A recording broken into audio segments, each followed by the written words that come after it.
Assalamualaikum warahmatullahi wabarakatuh. Salam sejahtera untuk kita semua. Hadirin yang saya hormati, mohon izin untuk memperkenalkan diri. Perkenalkan, nama saya Iman Maldani Hirianto dari program studi biologi. Saya akan mempresentasikan mengenai dampak COVID-19 pada pendidikan. Dampak COVID-19 terhadap pendidikan. Pandemi COVID-19 yang terjadi hampir di seluruh dunia menjadi kendala bagi semua kalangan di dunia dan juga merupakan krisis kesehatan bagi umat manusia.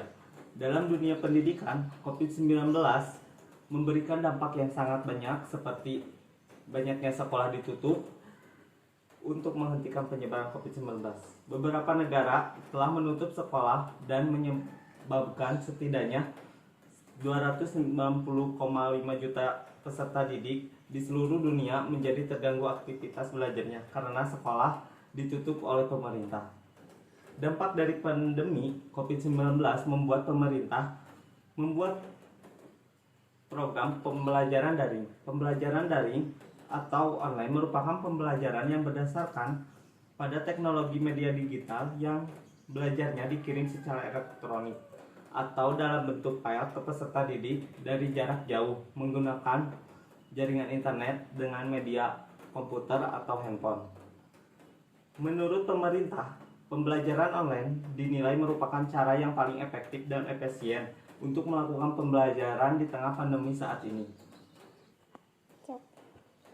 Dengan adanya penggunaan media daring, mengharuskan tenaga pendidik tetap memperhatikan dalam pemberian tugas melalui pemantauan, pendampingan, salah satunya melalui grup WhatsApp, sehingga peserta didik mengikuti proses belajar mengajar dengan baik.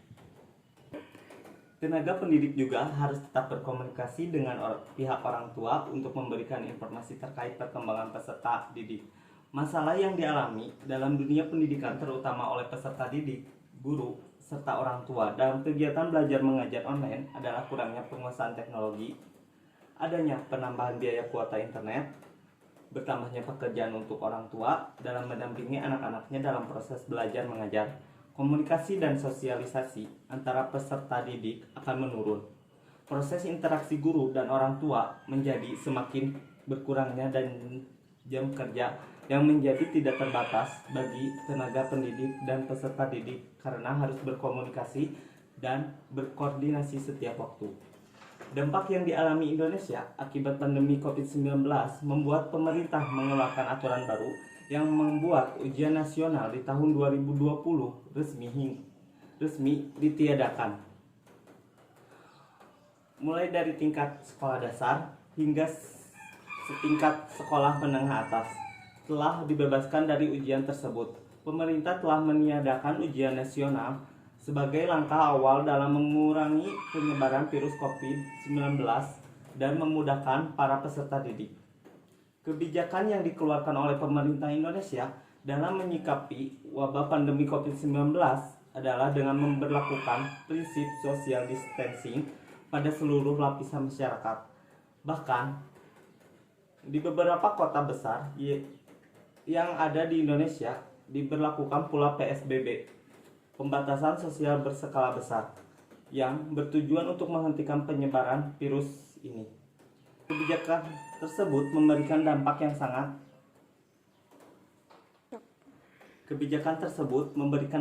sangat besar pada sektor pendidikan di Indonesia, khususnya pada proses pembelajaran bagi siswa sekolah. Penerapan social distancing pada jenjang sekolah dasar dan menengah serta jenjang atas dan perkuliahan serta dilaksanakan hingga kondisi dinyatakan kondusif dan lebih aman. Selama pandemi berlangsung, sekolah diliburkan, tetapi proses belajar mengajar harus tetap berlangsung agar peserta didik tidak ketinggalan dalam hal mendapatkan ilmu pengetahuan dari tenaga pendidik. Pembelajaran dengan metode daring dinilai sangat kurang efektif bagi tenaga pendidik, terutama untuk peserta didik dengan usia sekolah dasar, karena pembelajaran yang dilakukan secara daring atau pembelajaran jarak jauh yang dilakukan di rumah tersebut dalam memberikan materi pembelajaran sangat kurang maksimal, sehingga menjadi materi tidak tuntas dan tidak dapat diterima dengan baik oleh peserta didik.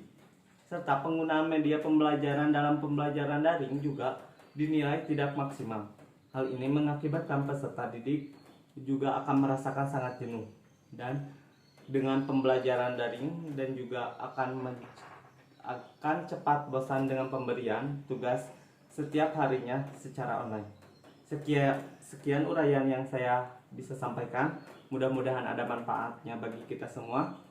Saya mohon maaf apabila ada kata-kata yang kurang berkenan. Terima kasih atas perhatiannya. Wabillahi taufiq walhidayah. Wassalamualaikum warahmatullahi wabarakatuh.